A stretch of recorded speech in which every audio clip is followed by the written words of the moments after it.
All right, well, happy Friday, everybody. I'm Nick Slavic. I'm the proprietor of the Nick Slavic Painting and Restoration Company. I'm also the host of this show, Ask a Painter Live. It's a weekly live Facebook show where I use my over 2 decades of experience as a craftsman and an entrepreneur to answer any questions anybody has. So today, again, very special show. Last week I was in Denver. This week I am in Chicago with a bunch of awesome contractors here. Sherwin Williams put on a contractor workshop event, and we have been going deep in business. There's been lots of colorful graphs, lots of data, lots of numbers. I hope you guys got a lot out of it because this has been my life for a couple of years and I very much enjoy it. So what we're going to do is we're going to talk about retention. But first we're going to have Chris Shank, the education guy from the PCA, come on. The PCA underwrites the program as well, and Chris Shank joins us every week and he asks a question. So he will ask a question. I will probably put it to the group here.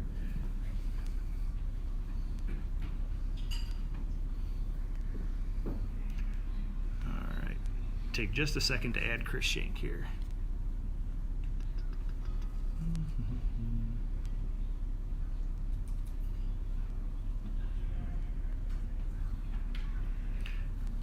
All right, Chris Shank, if you can hit the button on the bottom that says to request to be a guest.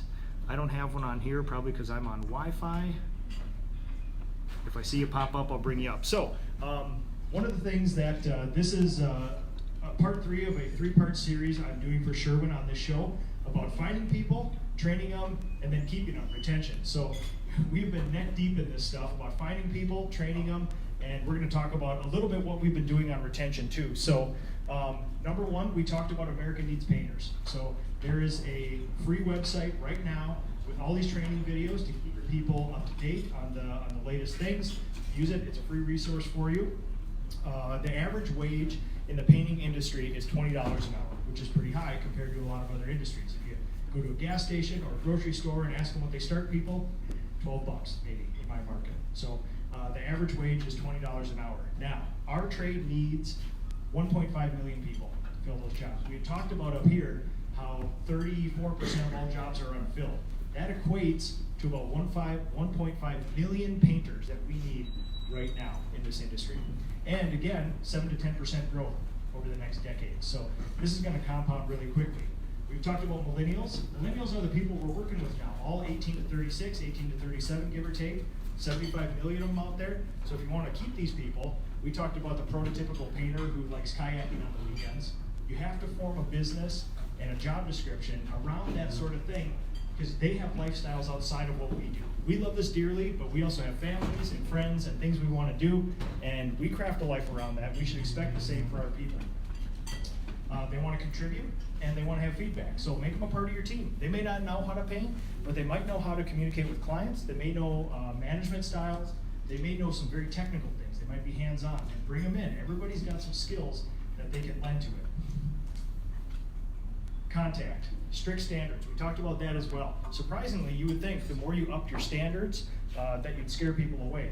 My people thrive in an environment like that. And most millennials do too. They want some sort of maze built around them so they can operate within it, make a few choices, contribute, but they don't want it to be blue ocean, most of them. They want some things to be made questions for them. So again, quarterly goal setting and reviews, contact with them, giving them a goal, that quarterly review. You give them a goal every 3 months, and then you hold them accountable. You check on it 3 months later and see if they've done their goal.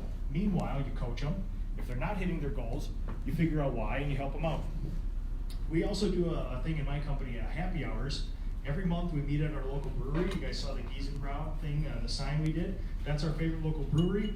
We meet down there, we get a bunch of food, everybody brings their families, and once a month we just celebrate as a company and be grateful for what we're all doing together. And it's a good thing to get all the families together because it does remind us all that, yes, these are painters, yes, I'm a business owner, but we're doing this for our families. And it's good to actually put families in front of each other to remind us why we're all doing this.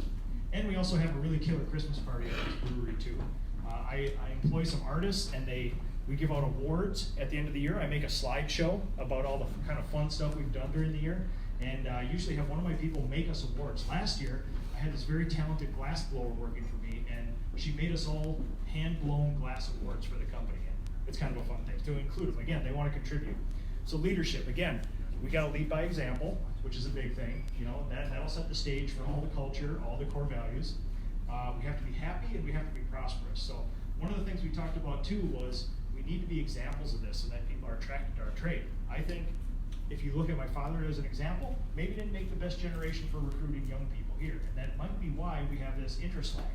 If there's not enough people in the trades, why are we not flooded with people trying to get in, just like in Silicon Valley with computer coding?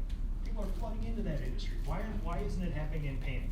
I think it's because there was just a general lag of the previous generation of just not recruiting. You know, and I think we have to make up for it now. We have to be strict and we have to be patient. So enforce those standards and be patient enough to train your people and then hold them accountable to it. So, anybody else have any novel ways that they retain their employees? Any unique things you guys do in your company before we open it up to just general questions? Sherwin, do you guys have anything that? I buy lunch. I buy my guys lunch. Yeah. Wonderful. Is it a standard thing, a regular thing? Standard thing. I buy my guys lunch. Every day. Every day.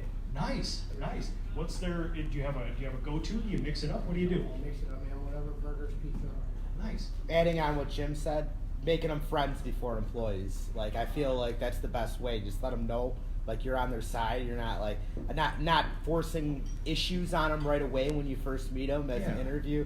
Let them know, like, hey, I really like you. I really hope you work out, and just make sure that they're on your side instead of against you. Genuine not thinking that connection. you're the evil boss, that you're their friend. You That's know? a good thing. Yeah. Be strict and be kind. That's awesome. Okay, general questions. Any question, any topic, whatever we need, and I'll repeat it. Yes, sir. So you said like you get word of mouth leads like during the summer. What's your go-to like for marketing during the winter? Yes. So he asked, what's the go-to lead generation source? I market myself for 5 months out of the year. In Minnesota, we have a very short window to paint. There's a high demand. You almost don't need to advertise as a painter. In the winter, starting in September, I market heavy for 5 months out of the year. And last year, as you can imagine, this is just employee experiments and data. I did all this same thing to marketing to see what works. So I solved that sales problem. Google Ads, I did not get a good return off of, even after doing it for a year. We've tried email contacts through various email services. I had way more people than I was comfortable with unsubscribe and report me as spam, past clients, which is not nice. So honestly, I went to a couple painting companies that I like up to greatly, and I say, you have this massive machine, what do you do? And they're like, well, we print out a bunch of postcards and we send them everywhere. I'm like, that's not very sexy. Like, isn't there something online we can do? Isn't there Instagram ads or something? Like, all right, well, if you really want to generate ads, right now you pull a lever with a company that will print you postcards and send them to a very specific demographic of houses. And that's a way to generate leads right now. You don't want it to work, but it does. So I partnered with a company out of Minneapolis, and for X amount, 30 cents a flyer, give or take, they will print it, design it, and deliver it to houses that I want. And you just pick a style of house, an income level, geographic location, and you say, this is my prototypical house, find as many like these as you can, and then they send me back a GPS tracking map of where the driver went. They even have GoPros on the drivers. So if you're really curious, if you're like, hey, why aren't I getting any leads over in this suburb? You can actually watch what they're doing. Like, well, I watched it, all the flyers were delivered. So Yeah. it's an interesting, I don't want it to work, but it does. So it's like Google Ads but print.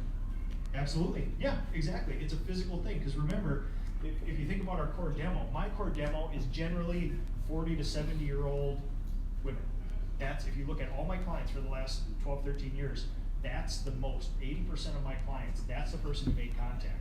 And generally, they're on Facebook, but I don't know that they're on Facebook in the numbers, or at least would respond to how they still respond to physical postcards being in the mail.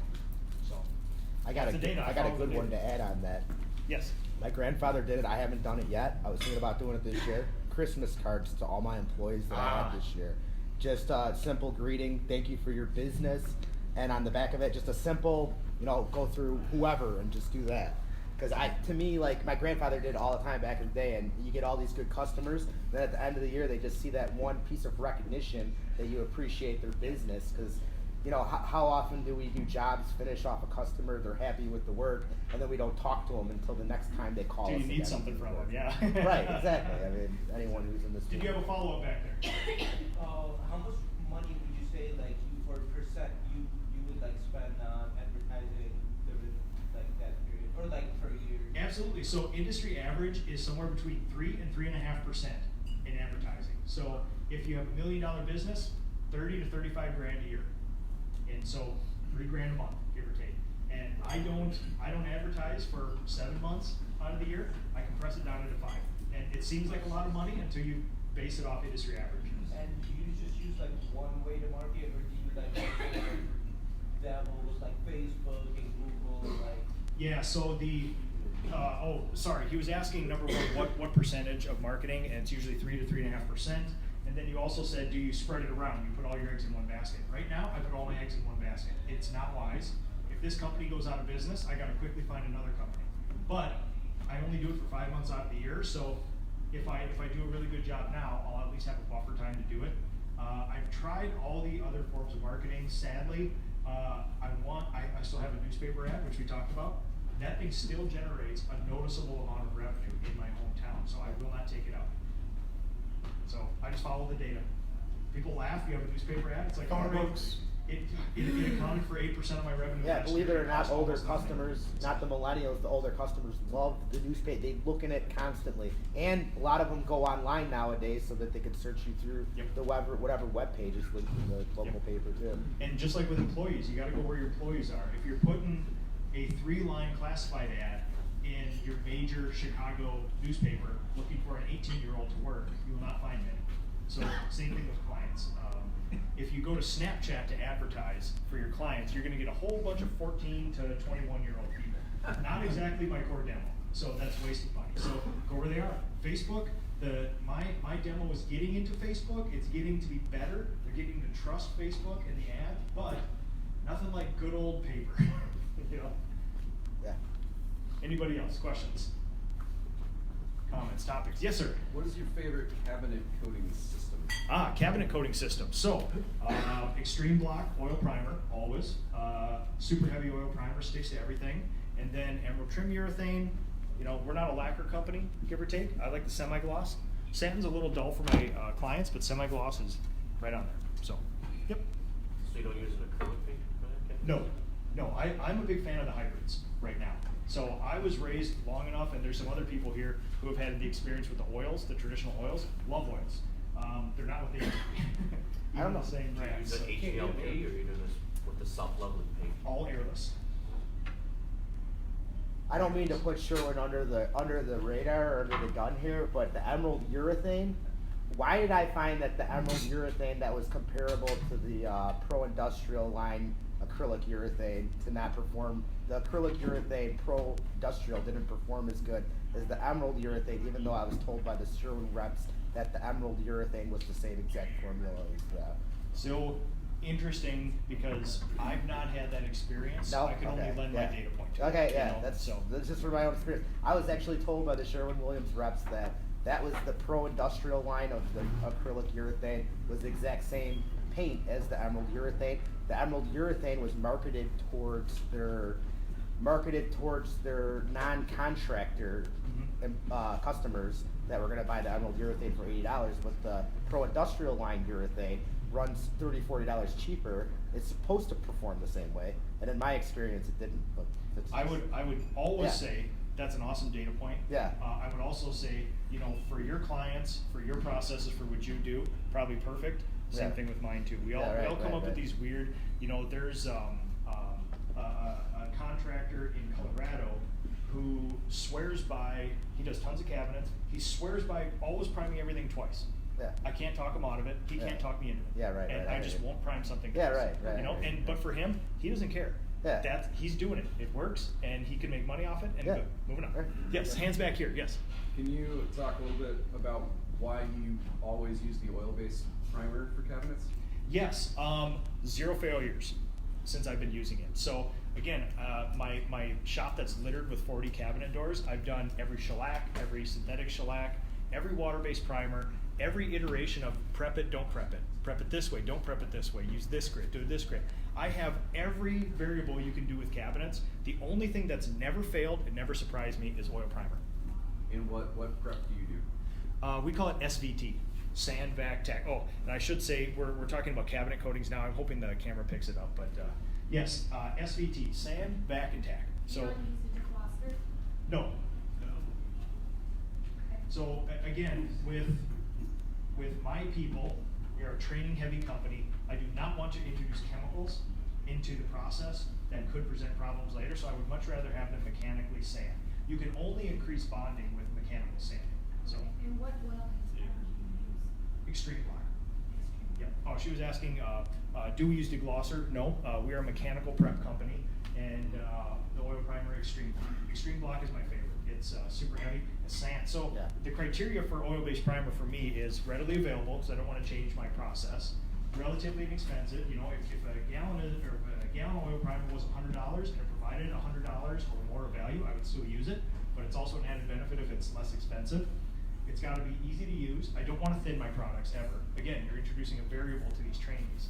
I also like it to sand easily. And that's one of the things that a lot of people don't take into account, which is, you know, if you've ever tried water-based paints too, it's like, I want to move to a water-based system. Not quite there yet, and they're very hard to sand. As soon as a water-based system will block all stains, stick to everything, and be sandable, I'm there. I tried the fast drying oil primer. It wasn't as good as the Extreme Block from Sherwin Williams, and I switched over to Extreme Block this year. So I agree with you. So sandbag tag. We sand with 180 grit sanding sponges. Surf Prep, Merca, Festool, all the good stuff. 180 grit is kind of my favorite. I don't like to go 200 or above. It seems like it polishes more than it toots everything up. We vacuum with a shop vac with a brush attachment, and then we use microfiber towels with water to wipe up all the rest of the dust. Squeaky clean. Simple process. Yep. Yes, back here. And what's your salesperson closing percentage on average, and what kind of CRM system do you guys use? Okay, he was asking sales, closing numbers, and CRM. Right now, we use a Google Sheet for CRM. A CRM is on my big boss to-do list for the rest of 2019. We do need that, but right now we just auto-populate on a Google spreadsheet. I'm my only salesman. I will sell 1.5, 1.6 this year, and I have a 50% SR. Like, how many estimates do you try to book? Like 3 out of 8, 5 out of 8, or, you know? But yeah, I'll do 700 plus estimates, and we'll do about 350 or 360 jobs this year. 2 a day on average if you work 7 days a week. So how are you following up with them? Do you have any kind of automated workflows, or are you just kind of calling them by hand and? Yep. So what we do is it's a very manual process right now. We talked about systems versus human stuff. Right now it's very heavy human because there's a Zapier that auto-populates my stuff, Yeah. and I have 2 folders in my Google Drive, which is basically here's jobs I've estimated and here's jobs that we're doing. And after a while, you know, somewhere between 1 and 2 weeks, I contact all the people who are still in the estimated, and I try to get an answer of yes or no. You know, and I make a note on there. I change the file folder between it's a green color if we did it, it's yellow if I haven't heard back, or it's red if it's like we found another guy. So at least I know. And I probably do that 20 times a year, a week or 2 after every estimate, give or take. So again, that's something I hope CRM will eventually fix up. So yeah. Yes, sir. Do you yourself individually show up at 700 customers' houses a year and do the estimates, or do you get a lot of pictures? Do you get other people that do some of your estimating for you and No, get back to you, or is it's it just you? me. It's So just you? yeah, what I do is I say, you know, there's this whole head trash thing going before, which is the next funnel point in my business is not going to be production; it's going to be sales. I can only produce so much a year, and then pretty soon I'm going to be holding my company back. So I had to try to find a way to maximize my efforts and also train people. So this summer I said, listen, people are bombarding me with estimate requests, Yeah. and I know I can't get to most of these, so let's do this. You've already gone to my website. Why don't you just say, hey, I'm happy to give you an estimate. Here's where we stand right now. We are going 20 people, 10-hour days. I'm happy to come out to you. I can get to your house in person in 2 weeks, or tomorrow I can get you an estimate if you send me pictures. Okay. And then But I don't just you give- get nervous with the pictures sometimes? Like, does she ever get like things got missed? Don't you Again, ever get like things that's got... a lot of head Yeah, trash. okay, So yeah. if you have enough experience, you know what to basically do. We site verify everything, Yeah. but in 3 years of doing no CM estimates, one house has surprised me. Yeah. Because the client sent pictures when we went out to the house and we're doing the job. I'm like, you took the most clever pictures I've ever seen. This doesn't even look like the same house. But Yeah, one out of okay. I mean, if half my, I'm trying to think the data set, over 400 estimates, if one surprises you, I'll take that. Yeah, Just that's think true. about it. Yeah, For- that, for I guess. me, Yeah. Yeah, risk and Yeah, reward. yeah, right. So- it just makes me nervous. I guess I'm old school. Oh, it should. I always like to It show up should. at the customer's house Even if it's a little tiny bathroom Yeah, that I they say agree. has one patch spot on it, I find that it has 12 patch spots on it, and half the wall might need to come out. So that's the one thing that. And you win Yeah. some, you lose some. Yeah. But they all average out. If it's an honest price, it's an honest price. Yeah, right. I got you. Yeah, so basically, the reason I started doing that was I thought there was a nexus between velocity of an estimate and accuracy of an estimate, which is people are not patient with painters. Where if you say, hey man, I'm a one-person painting crew, I can get you in 3 or 4 weeks for an estimate, and then it's going to take me another week after that. They're like, okay, I'm just going to go find somebody else. Yeah, right. So what I offer people is it's going to be 98.5% accurate, but I'll get it to you in 12 hours. Yeah. Your choice. Yeah, right. Pending site verification. And then of course there's always unforeseeable clause that if they didn't put something in there in your proposal. No, we're honest with people. Yeah, and, right. My thinking was most of my estimates are somewhere between a half an hour and an hour away one way, and then you spend a half an hour to 45 minutes with them, and then that drive back. Every time I did a no CM estimate, it basically saved me somewhere between 2 and 3 hours of labor time. And I Yeah. think with the advent of Amazon one click, where you can click on something and it shows up at your door, I don't see why contractors can't do that too. If you have tight data analytics Yep. and somebody sends you a house, I mean, there's an app called Hover where if you take 8 pictures of a house, within a couple hours, it'll spit back an exact square footage. So why Okay. can't, you can send that to your client and they can take 8 pictures, send it to you, you input your square foot number, that's an exact estimate, pending any landscaping issues or things. You can But get a there's no reason pretty we can't- general. Yeah, Yeah, exactly. absolutely. Why Yeah. can't you have, why can't we be quicker with that? So I think that's where we're suffering now too, so. So Yes. have you tried out Hover? Oh, I use it regularly. You're a regular I user. actually use it to gather data. So every exterior we do, I use Hover, and it costs between $25 and $115 per house, but it gives you exact numbers. So then of the 100 exteriors we did, I have a data point. Here's the revenue we did, here's how many hours, here's the exact square footage of the house. Do you have a kind of CYA clause on your no C estimates? So, no. So like The unsatisfying for answer. those customers who are tricky with their pictures, oh by the way, Yeah. I kind of missed the back half of my chicken. So it's, Totally brought it out. So the unsatisfying answer I'll give you is, it's not been a problem yet, which is a great data point. It's been, so you have to say that, yes, I have so many data points from doing 700 estimates a year, doing this since I was 10 years old. I know what I could be surprised by on a house, and it almost never happens. And it's a self-selecting group of people. Now, exteriors, perfect. Kitchen cabinets, perfect. I will not do one of these no CMs for interior walls or trim, because people can never capture That's everything. well, Yeah. very well. That's the pain point. So I'm a realist about this stuff. Bang for the Yeah, buck. that makes sense. If 10 people contact me in the summer for an exterior estimate, I will not get a chance because of my production capacity to do 5. But how nice would it be to make a contact and say, hey, I got you an estimate in 3 hours. How about that? I know you can't use me now, or I don't have time for it, but you're working with a real business here. So in the future, I make it easy. At least, and it takes me, if you're sitting at your desk and you're looking at 12 pictures of a house, does that take you 10 minutes to make an estimate? I mean, it's about as easy as it Google gets. Map dimensions. Yeah. Yes, sir. So, you talked about production as your hindrance Yes. 2 years ago, 3 years ago, whatever it was, so you decided to grow that by hiring. You just mentioned sales now is a limiting factor. Not yet, but it's coming. It's coming, but you keep saying over and over again, my experience, I know this, I have the data Yes. points. That's gonna limit you in Yes. your scalability, because you can't transfer that knowledge simply to the next person to estimate. Yep. So, all your SOPs for production, Mhm. now you've gotta transfer that data somehow to estimate, so somebody can have the same knowledge as you. Absolutely. So he was asking, we have all this stuff that's if common knowledge gets transferred into something repeatable. Same thing with sales. Now, the only thing different about the sales process is I have this for sales. It's not public because I don't need to. I don't have another salesperson. But we have the cheat book already made, which is, here's all our hover data. Here's all the stuff we did this last year. Again, simple. So we basically have 3 or 4 prototypical houses. Pick one of these and then adjust it from there. And then, by the way, here's 6 things to look for that could ruin this job. And we've already started the process with that. So gonna be hard to train somebody, because that's why people hire sales as last, because it is the most intuitive thing that the owner always does, and it's the hardest thing to transfer, so that's why I waited too. Yeah, I mean, on site is one thing, but now to take it to the next level, Yeah. say, like you said, I should be able to buy somebody that's immediately Amazon, transferring that data to somebody else without the 20 years of experience Yep. is very difficult. They So- trust that. Yep. Because now, if you say, okay, I got somebody in, I want to transfer you, or get those estimates turned around quickly, Mhm. you're comfortable with your estimate, but that new hire is.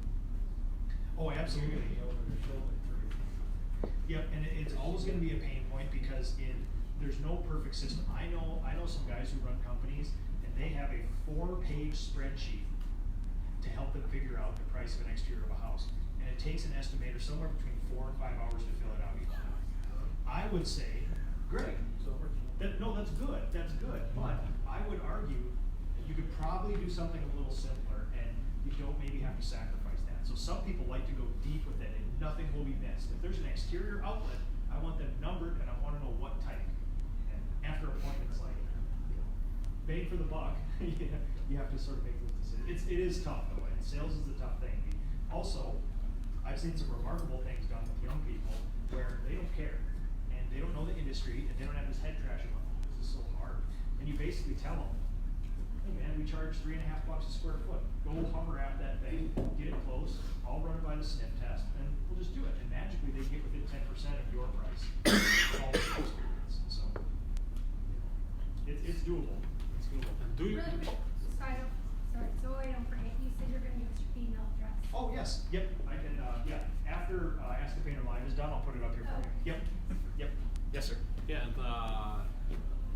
can it happen that the estimate was wrong? You come to the job site and something unbelievable is happening, so what's happening then? Yes, so like I said, that happened once in about 400 data points. So statistically, if you were just looking at raw, numbers not attached to feelings, that's a statistical, not a problem. So that's a win. Yeah, if 10% of them went that way, you probably need to do something else. So yeah, right now we have a very unique sort of thing, which is, I estimate in 3 ways, which is you try to figure out market rate, and that comes from experience. You use your experience, which comes from experience, and then you use production rates. And those 3 things sort of zero in on a price, and there's no magic price. You can't say, well, hey, a painter gave me all his production rates. He charges this for the exterior of a house, but he estimates differently. He'll break out the soffit and the fascia, or he'll charge windows differently, or he prices that because he works for only 2 builders, and that's the only price they'll give him, where you're out there doing it for private clients. So it's like, just with industry standards and revenue and all that other stuff, I take things in as data points, but only as a data point, because a lot of times I'll run my production, my charge rate with their production hours, and it's like, oh man, I would be underselling every job I did. But maybe they have crews that do something different. Maybe they're a submodel, and their crews are way more efficient than mine. So yes. So, I get exactly where you're coming from. So, hypothetical, you look at a house, it's a 150-year-old Victorian. Mm-hmm. You can't see damaged, rotted wood in the pictures. You can't, do they want to have the windows restored? Mm-hmm. Do they want to reglaze every single window? Yep. How do you analyze the, like, I get it with like a cut and dry new home, that the pictures are like gold, maybe it's siding. Well, like I said, I don't do that for trim jobs because there's too many variables. What about with like exteriors? Like if there's a 150-year-old exterior, So it might have lead. It might have. I mean, there's so many factors. What you do with that? Then you say, how can I provide the most value to the client? And what I'll do is I'll say, we've done like that brick one you guys saw there. That was a $28,000 restoration. Yeah. If somebody sends me a picture, I'll say, hey, you know what? Here's a picture of one I've done. It cost $28,000. Yeah. Is this something you might want to consider? This is what we do. You get craftspeople on site. We spend 2 weeks there. We're doing the whole work. So I'll be there on site and everything. Is this something good? And either they say, that's insane. Yeah. You're a crook, or let's talk more. And then you go on site. And then you go on site and then look at that. Because like with certain situations, it's a lot easier to tell one house from the next. And you have to understand, even with the pictures. Yeah, a lot of clients don't know. So providing them just a little data point sometimes helps them out. Like with kitchen cabinets too. I'm sure you guys are running into this too. It's like, hey, I was watching HGTV this weekend, and I just found you on the internet, so how much is it to paint my cabinets? And immediately, sometimes we react to, oh my God, this is a super serious customer, they've talked to all the painters, they've researched all the coatings, they have colors, a designer, and we're gonna do it. They may just be curious, like, what does this cost? Is it $50? Is it $8,000? I mean, what is it? And providing that information sometimes can be like, you know, good. Right. Now we don't have to do an estimate, or hey, tell me more. Let's meet on site. So. Do you charge per opening for your cabinets? I do. Seems to be industry standard. Yep. So, okay. Absolutely. That's Yeah, what I but, thought. and again, just like everything else, it'll get you in the region, and then you figure out how many wine racks they have. Right. So, Yeah. and you start counting glass stores versus Or other how doors. greasy they are. Yeah, that's exactly it. So, yeah. Was there? Chris Shank jumped on the message board and he just asked the PCA question of the week. Oh, yes. What do you do with leftover paint? Ah, leftover paint. Yes.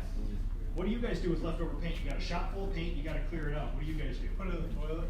Oh, that's not a good answer. We're not sponsoring this part. Leave it outside. Leave it outside in the winter. We do not approve that. So, all right. Have you guys ever heard of Paint Care? Is that the paint recycle company that you went to? It is. Do you guys have Paint Care in Illinois? No. And we're in Chicago Ace area. Hardware recycles paint. Do you guys? I assume then the option is county facilities, township, town facility. Okay. They have a regular recycling. Yep. So we did that, and a couple years ago, there's a program, multi-state program. Evidently, that's not in Illinois, but Paint Care, and they tax your paint when you buy it, and in return, they'll take anything and everything within reason at any place that taxes you for it. So that's another option for in Minnesota. We can clear out the shop, take 150 gallons down to our hardware store as long as we tell them we're coming, because we've already paid the tax on it. They take it. Nice. Ace Hardware. Any store that taxes you for the paint has to take paint Okay. within All right. reason. So Sherwin Williams too then. Sherwin Williams gonna be one of the Get ready, Bob. Yeah. Yes. Tax report. Recycling paint, why doesn't Sherwin Williams recycle paint is kind of like advanced recycling the oil you can buy from them? And they're ever thinking of doing that? Or? So there's a lot's happening in that marketplace, which is people are actually finding value in this stuff. So a lot of the these private companies and like Paint Care and stuff like that, they'll actually take it all, blend it by water-based versus oil-based and color, and then create batches of paint that can be reused and resold. It's actually a pretty cool thing. So there is actually a market for it. Also, there's obviously government programs that pays them because they would much rather have that paint not dumped down the sewer than, you know, on the site or toilets. Yes. So, all right. Yes, Chris Shank, thank you. Sorry, we couldn't bring you up on today, but yes, that's how we get rid of paint. We usually try to use up every bit of paint we can on job sites. A lot of the times what we'll find is some new construction projects too. We'll take a whole bunch of interior flat paint, mix it together, and as long as it's not black, we prime walls with it, and it sands pretty good, and we have good. It doesn't happen all the time, but you hate to just recycle a whole bunch of gallons of good paint anyway. So use it when you can. All right, maybe one more question, and we'll wrap it up here. All right, good enough. No more questions. All right, thank you guys for being here. Thank you for Sherwin for putting on this event. Thank you for the PCA for underwriting this. And yes, after this, we'll get that. No problem. So, yes, thank you everybody, and thanks for putting this event on. Thanks everybody for watching.